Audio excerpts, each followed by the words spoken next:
Dear friends, welcome back to our channel learn English Venkat. మన 30 days ఛాలెంజ్లో భాగంగా ఈ second video లెసన్లో బీ ఫార్మ్స్ గురించి డీటెయిల్గా తెలుసుకోబోతున్నాం. మనం ఎక్స్క్లూజివ్గా ఫస్ట్ వీడియో లెసన్లో బీ ఫార్మ్స్ అంటే ఏంటి, అలాగే ఈ బీ ఫార్మ్స్ యొక్క స్ట్రక్చర్స్ ఏంటనే విషయాన్ని మనం తెలుసుకున్నాం. అయితే ఈ వీడియో లెసన్లో స్పోకెన్ ఇంగ్లీష్లో ఈ బీ ఫార్మ్స్ని మనం ఎలా వాడుతాం అనే విషయాన్ని మీకు ఎగ్జాంపుల్స్తో నేను మీకు ఎక్స్ప్లెయిన్ చేయడం జరుగుతుంది. So what are waiting for, let's get started. Friends, మన స్పోకెన్ ఇంగ్లీష్ ఆస్పెక్ట్లో ఈ బీ ఫార్మ్స్ చాలా రకాలుగా మనం యూజ్ చేస్తూ ఉంటాం.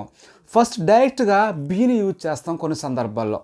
సో ఇలా బీని యూజ్ చేసి బీ తర్వాత మనం కొన్ని రకాల యాడ్జెక్టివ్స్ని మనం ఉంచినట్లయితే అవి ఎటువంటి మీనింగ్స్ ఇస్తాయనే విషయాన్ని మనం తెలుసుకుందాం. చూడండి, బీ పేషెంట్. పేషెంట్ అంటే ఇక్కడ సహనంగా ఉండటం అర్థం, అంతేగాని రోగని కాదు. బీ పేషెంట్ అంటే సహనంగా ఉండని చెప్పి దీని యొక్క meaning. Next one, be positive. Be positive. Positive అంటే పాజిటివ్గా ఉండండి అని చెప్పి అర్థం. అంటే ఇక్కడ బీ అంటే ఉండుట, బీ పాజిటివ్ అంటే పాజిటివ్గా ఉండు, అంటే పాజిటివ్ ఆలోచనతో ఉండని చెప్పి దీని యొక్క meaning. Next, be polite. Polite అంటే గౌరవంగా ఉండు.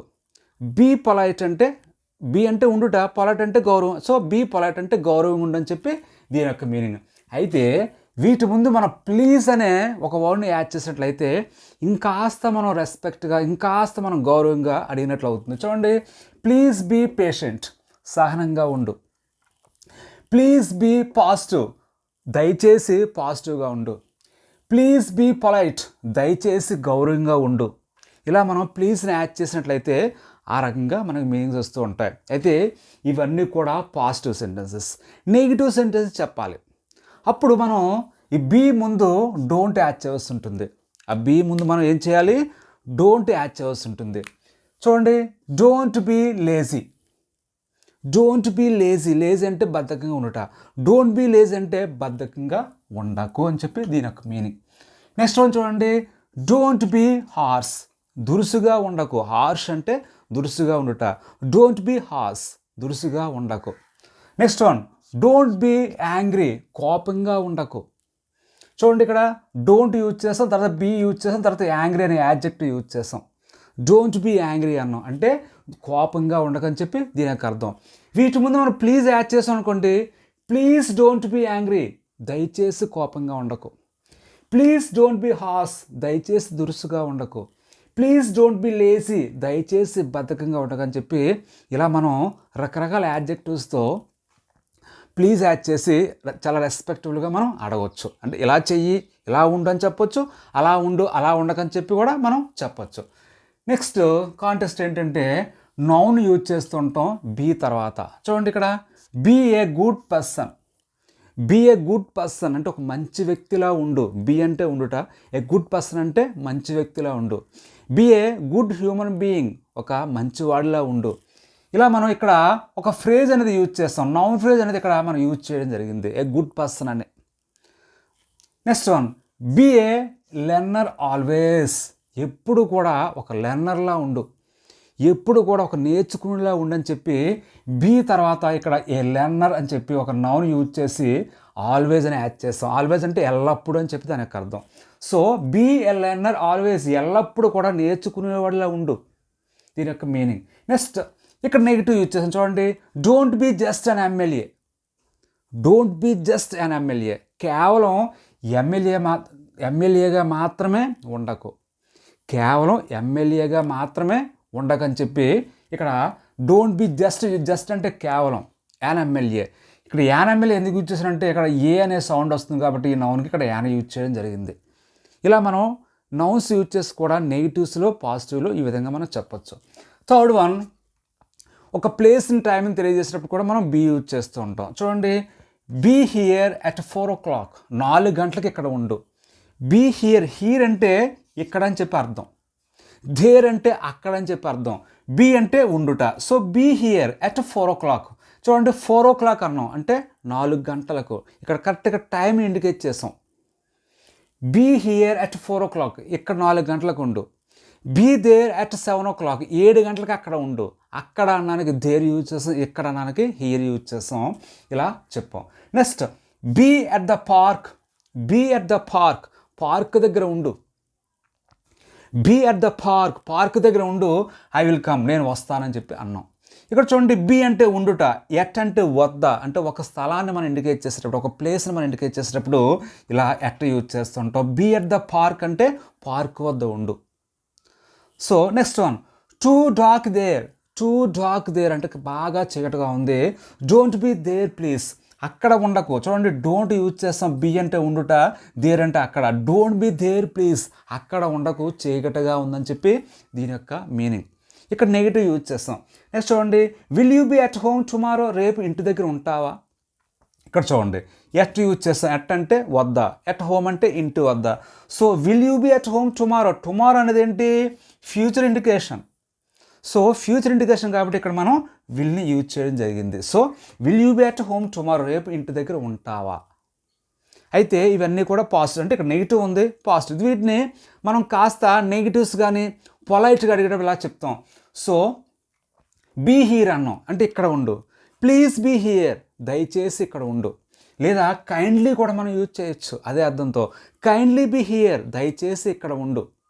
అలాగే please be at the park, దయచేసి పార్క్ దగ్గర ఉండు. Please be at the park లేదా kindly be at the park, దయచేసి పార్క్ దగ్గర ఉన్నాను.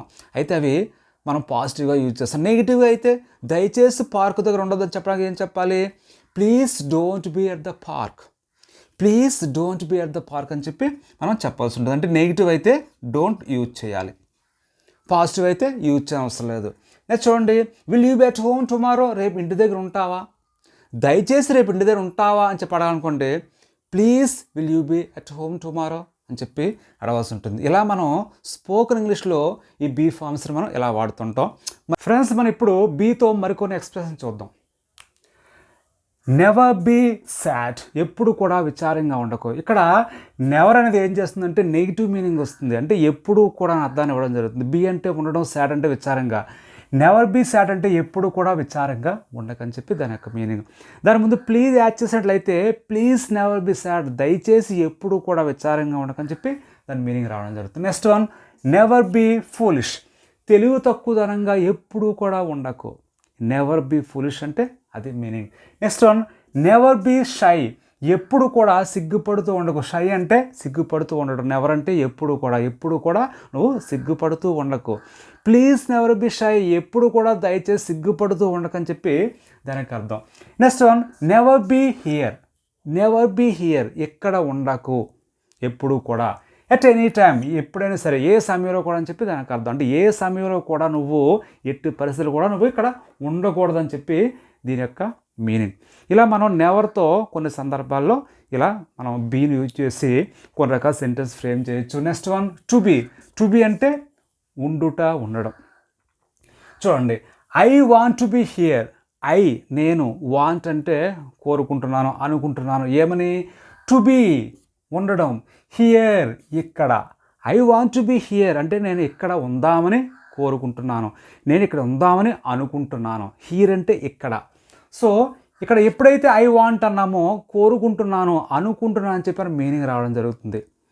Next one, I wish to be there. నేను అక్కడ ఉందామని కోరికగా ఉంది, నాకు అక్కడ ఉందామని కోరికగా ఉంది, లేదా అక్కడ ఉందామని అనుకుంటున్నాను అని చెప్పి, విష్ అంటే అనుకుంటున్నాను మీరు కూడా మనం యూజ్ చేయొచ్చు. So I wish to be there, నాకు అక్కడ ఉందామని కోరికగా ఉంది, లేదా నాకు అక్కడ ఉందామని ఆశగా ఉంది, ఆశపడుతున్నాను అని చెప్పి కూడా మనం ఈ మీనింగ్ వస్తుంది. సో అలా కాకుండా ఇక్కడ పర్టికులర్ ప్లేస్ చెప్పాలనుకోండి, I wish to be at the park, నాకు పార్క్ దగ్గర ఉందామని ఆశగా ఉంది, పార్క్ దగ్గర ఉందామని కోరికగా ఉంది. లేదా I wish to be at the gym, నాకు జిమ్ దగ్గర ఉందామని ఆశగా ఉంది, కోరికగా ఉందని చెప్పి మనం ఈ వాంట్ ప్లేస్లో విష్ కూడా యూజ్ చేసి ఒకే రకమైన ఎక్స్ప్రెషన్ మనం చెప్పొచ్చు. Next one, I request. I request అంటే నేను రిక్వెస్ట్ చేస్తున్నాను, ఏమని, టు బీ విత్ మీ, నాతో ఉండమని. ఐ రిక్వెస్ట్ యూ, నిన్ను నేను అభ్యర్థిస్తున్నాను. ఏమని అభ్యర్థిస్తున్నాను, టు బీ విత్ మీ, నాతో ఉండమని. టు బీ అంటే ఉండడం, విత్ అంటే తో, మీ అంటే నా. సో నాతో ఉండమని నేను నిన్ను అభ్యర్థిస్తున్నాను, నిన్ను కోరుతున్నాను అని చెప్పి దీని యొక్క meaning. Next one, he is planning to be in the hostel. He is planning, అతను ప్లాన్ చేస్తూ ఉన్నాడు, ఏమని, టు బీ ఉండడానికి, ఇన్ ద హాస్టల్, హాస్టల్లో ఉండడానికి అతను ప్లాన్ చేస్తూ ఉన్నాడు, హీ ఈస్ ప్లానింగ్. ఇలా మనం చెప్పొచ్చు. Next one, I don't want to be here. నాకు ఇక్కడ ఉందామని కోరికగా లేదు, నాకు ఇక్కడ ఉందామని ఆశగా లేదని చెప్పి నెగిటివ్లో మనం ఆల్రెడీ నేర్చుకున్నాం. Next one, I like to be a doctor. డాక్టర్గా ఉందామని ఇష్టపడుతున్నాను. ఐ లైక్ అంటే ఇష్టపడ్డం. I like to be a doctor. డాక్టర్గా ఉండడానికి నేను ఇష్టపడుతున్నాను. అది పాజిటివ్. నెగిటివ్ అయితే నేను డాక్టర్గా ఉండడానికి ఇష్టపడలేదని చెప్పడానికి అప్పుడు ఎలా చెప్పాలి? I don't. ఇక్కడ డోంట్ యూజ్ చేస్తుంటుంది. So I don't like to be a doctor. డాక్టర్గా ఉందామని నేను ఇష్టపడలేదని చెప్పి దాని యొక్క meaning. Next one, I don't like to B sad. నాకు విచారంగా ఉండడం ఇష్టం లేదు. I don't like to B sad. నాకు విచారంగా ఉండడం ఇష్టం లేదని చెప్పి ఇలా మనం ఈ టు బీని కూడా రకరకాల సందర్భాల్లో యూజ్ చేయొచ్చు. ఫ్రెండ్స్, మనం ఇప్పుడు ఈ బీ ఫామ్స్ని హెల్పింగ్ వర్బ్స్తో కలిపి యూజ్ చేస్తే ఎటువంటి మీనింగ్స్ ఇస్తాయి అనే విషయాన్ని ఇప్పుడు మనం తెలుసుకుందాం. చూడండి, I can be here. Can అంటే ఉండగలుగుట. సో కెన్ అనేది ఏం చెప్తుంది? కెపాసిటీ చెప్తుంది. ఐ కెన్ బీ హియర్ అంటే నేను ఇక్కడ ఉండగలను. గలను అని ఎప్పుడైతే వచ్చిందో అక్కడ మనం ఖచ్చితంగా క్యాన్ యూజ్ చేస్తుంది. బీ అంటే ఉండుట. అంటే ఐ కెన్ బీ హియర్ అంటే నేను ఇక్కడ ఉండగలను అని చెప్పి దాని యొక్క meaning. Next one, it is too hot. I can't be here. It is too hot. చాలా వేడిగా ఉంది. I can't be here. I can't అంటే ఉండలేకపోవట, ఉండగలగలేకపోవట. అంటే ఇక్కడ చాలా వేడిగా ఉంది కనుక నేను ఇక్కడ ఉండలేదని చెప్పి ఇలా మనం నెగిటివ్లో చెప్పాం, ఐ కాంట్ బీ అని. Next one, I must be in the office by 9. Must అంటే తప్పనిసరిగా ఉండాలని చెప్పి అర్థం వస్తుంది. I must be. బీ అంటే ఉండుట. I must be in the office by 9. By 9 అంటే 9 కల్లా, 9 గంటల కల్లా నేను తప్పనిసరిగా ఆఫీస్లో ఉండాలని చెప్పి దాని యొక్క అర్థం. మస్ట్ అంటే తప్పనిసరిగా ఉండటం మీనింగ్ రావడం జరుగుతుంది. Next one, could be. Could అంటే గతంలో ఉన్న మనకు సామర్థ్యాన్ని చెప్తుంది. అంటే he could be on time. సరిగ్గా సమయానికి అతను ఉండగలిగాడు. చూడండి, ఉండగలిగాడు అంటే ఇక్కడ మనం కుడ్ బీని యూజ్ చేయాలి. అంటే గతంలో సామర్థ్యం చెప్పినప్పుడు మనం ఇలా కుడ్ యూజ్ చేస్తుంటాం. Next one, she needs to be in the class. Need అంటే ఏదైనా పని చేయాలని అవసరం ఉందని చెప్పే విషయాన్ని చెప్తుంది. షీ ఇక్కడ థర్డ్ పర్సన్ సింగులర్ కాబట్టి నీడ్ అనే వెర్బ్కి ఇక్కడ ఎస్ యాడ్ చేస్తాం. She needs to be in the class. ఆమె క్లాస్లో ఉండవలసిన అవసరం ఉంది. ఇక్కడ ఎప్పుడైతే అవసరం ఉందని చెప్పి మనం ఇండికేట్ చేసామో ఖచ్చితంగా మనం నీడ్ యూజ్ చేయాల్సిందే. So she needs to be in the class ఇలా చెప్పాలి. Next, you should be in the uniform. చూడండి, షుడ్ అంటే ఆబ్లిగేషన్ చెప్తుంది. అంటే ఒకరు ఒక పని విధిగా చేయవలసిన అవసరాన్ని షుడ్ అనేది ఇక్కడ చెప్తుంది. ఈ should be in the uniform. నువ్వు యూనిఫామ్లో ఉండాలి. అది నీ డ్యూటీలో భాగం, నీ ఆబ్లిగేషన్లో భాగం. It is a part of your duty. So you should be in the uniform. యూనిఫామ్లో ఉండాలని చెప్పి ఇలా షుడ్తో చెప్పాం. Next one, maybe. They may be at the park. వారు పార్క్ దగ్గర ఉండవచ్చు. చూడండి, ఉండవచ్చు అని ఎప్పుడైతే అన్నామో ఇక్కడ మే యూజ్ చేయాలి. ఉండే అవకాశం ఉంది, ఉండవచ్చు అని చెప్పేటప్పుడు మనం ఇలా మే యూజ్ చేస్తుంటాం. They may be at the park. వాళ్ళు పార్క్ దగ్గర ఉండే అవకాశం ఉంది, ఉండవచ్చు. లేదా చూడండి, ఇక్కడ she might be in the shop. ఆమె షాపులో ఉండవచ్చేమో. మైట్ బీ ఎప్పుడైతే యూజ్ చేస్తామో ఉండవచ్చేమో అన్న మీనింగ్ రావడం జరుగుతుంది. She might be in the shop. ఆమె షాపులో ఉండవచ్చేమో. Next one, we will be at the function soon. మేము త్వరలోనే ఫంక్షన్ వద్ద ఉంటాం. చూడండి, విల్ బీ అంటే ఫ్యూచర్లో ఉండుట. ఇక్కడ విల్ ప్లస్ మనం షెల్ కూడా యూజ్ చేయొచ్చు, అదే మీనింగ్ ఇవ్వడం జరుగుతుంది. సో వీ షెల్ బీ లేదా we will be at the function soon. త్వరలోనే మేము ఫంక్షన్ వద్ద ఉంటాము. సూన్ అంటే త్వరలో అని చెప్పి దీని యొక్క అర్థం. Next one, he use to be at the gym. అతను జిమ్ దగ్గర గతంలో ఉండేవాడు. యూజ్ టు బీ అంటే గతంలో ఉండుట, నాట్ నౌ. గతంలో ఉండుట use to be. So he use to be at the gym. అతను జిమ్ దగ్గర గతంలో ఉండేవాడు అంటే ఇప్పుడు జిమ్ దగ్గర ఉండాలని చెప్పి దాని యొక్క meaning. Next one, you ought to be. Ought అంటే ఒకరు తప్పనిసరిగా విధిగా నైతిక బాధ్యతలో భాగంగా ఒక పని చేయవలసిందని చెప్పేటప్పుడు ఇలా మనం ఆర్ట్ టు బీ యూజ్ చేస్తూ ఉంటాం. You ought to be polite. నువ్వు పొలైట్గా ఉండాలి. అది ఒక ధర్మం, ఒక నీతి, ఒక న్యాయం, ఒక నీతి ధర్మం ప్రకారం నువ్వు పొలైట్గా ఉండవలసిన అవసరం ఉంది. అంటే అవసరం అంటే మళ్ళీ నీడ్ వచ్చేస్తుంది. అవసరం ఉందని చెప్పకూడదు. నువ్వు పొలైట్గా ఉండాలని చెప్పి ఒక నీతి న్యాయం ధర్మం గురించి మనం అంటే నీతి సూక్తులు చెప్పేటప్పుడు ఇలా ఉండి అలా ఉండని చెప్పేటప్పుడు మనం ఇలా ఆర్ట్ టు యూజ్ చేసి ఇలా చెప్తుంటాం. You are to be polite అంటే నువ్వు పొలైట్గా ఉండాలి. ఫ్రెండ్స్, ఇప్పుడు నేను 6 సెంటెన్సెస్ మీకు హోంవర్క్ ఇవ్వడం జరుగుతుంది. వాటిని మీరు ఆన్సర్స్ ట్రై చేసి నాకు కామెంట్స్ రూపంలో తెలియచేయండి. ఫస్ట్ వన్, దురుసుగా ఉండకు. సెకండ్ వన్, ఎప్పుడూ కూడా గాబరాగా ఉండకు. థర్డ్ వన్, నేను 4 రోజులు ఇక్కడ ఉందామని కోరుకుంటున్నాను. ఫోర్త్ వన్, నాకు టౌన్లో ఉండడం ఇష్టం లేదు. ఫిఫ్త్ వన్, ఇక్కడ నువ్వు ఎలా ఉండగలవు. సిక్స్త్ వన్, అతను ఎప్పుడు ఇక్కడ ఉండవచ్చు. సో వీటికి ఆన్సర్స్ మీరు తయారు చేసి కామెంట్స్ రూపంలో తెలియచేయండి. అలాగే మీరు ఈ 30 డేస్ వీడియోస్ని జాగ్రత్తగా చూసి ఒక నోట్బుక్లో నోట్ చేసుకొని నిత్యం మీరు ప్రాక్టీస్ చేస్తున్నట్లయితే మీరు చాలా ఈజీగా ఇంగ్లీష్ నేర్చుకోవచ్చు. అలాగే మీకు కావాల్సిన వొకాబులరీ అంటే డైలీ యూజ్డ్ సెంటెన్సెస్ కానీ, డైలీ యూజ్డ్ వొకాబులరీ కానీ, డైలీ యూజ్డ్ వర్డ్స్ కానీ, అంటే రకరకాల అంటే వొకాబులరీ పార్ట్లో భాగంగా రకరకాల వర్డ్స్ సెంటెన్స్ అనేవి కూడా మిగతా వీడియోస్ రూపంలో మీకు అందించడం జరుగుతుంది. సో నా ఛానల్లో మిగతా వీడియోస్ కూడా మీరు వాచ్ చేసినట్లయితే మరి కొంచెం నాలెడ్జ్ అనేది మీకు రీచ్ అవ్వడం జరుగుతుంది.